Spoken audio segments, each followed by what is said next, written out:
Good morning, everybody.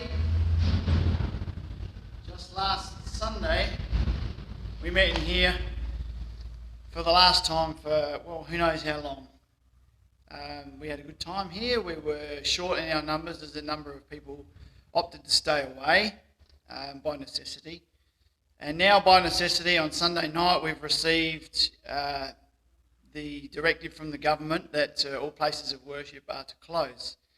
Now, for us, that means that we can't gather here on a Sunday, we can't gather here on a Monday or any other night during the week, and we also need to close the closet op shop, only because it is on our premises. And so the directive coming from Synod there is to close that one. Very easy to slip into a doom and gloom kind of feeling about this.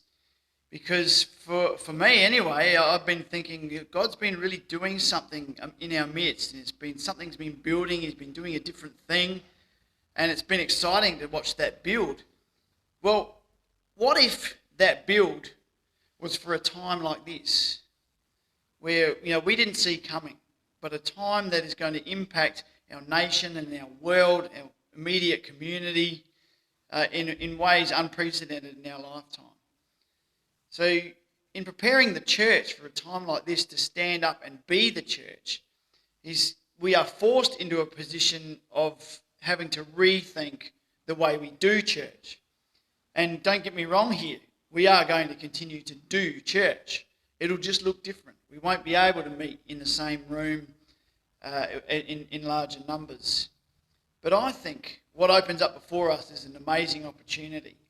We live in the age of technology where there are so many things available. And right at this moment, and all of yesterday, Karen and I were looking into ways of setting up some live streaming. There's an app coming out of the States where all we do is send you a link. You click on that link at the time, so 10 a.m. on a Sunday morning, we get a list down the side of the page of all the people who have joined. And I think you'll find we get some people join who wouldn't regularly join us in this space.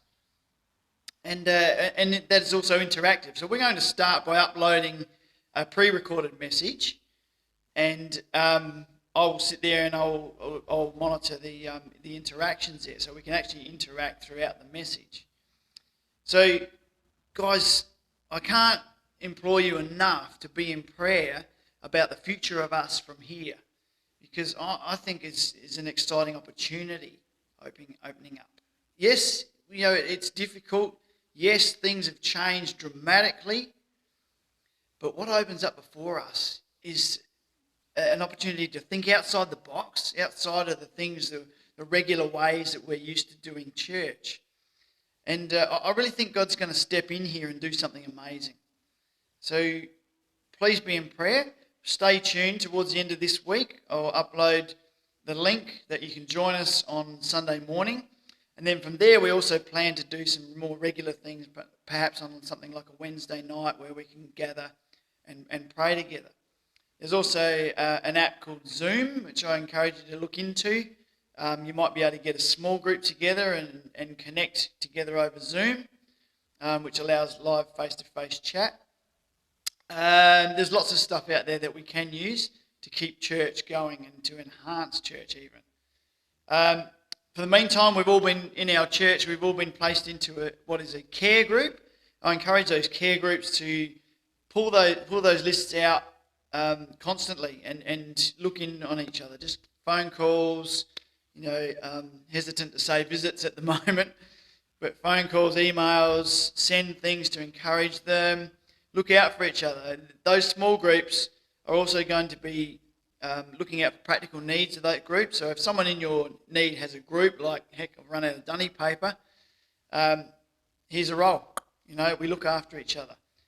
So I posted something the other day that said the church, it's time to show the world that the church has never been about the building. And there's no time like the present to start living that out.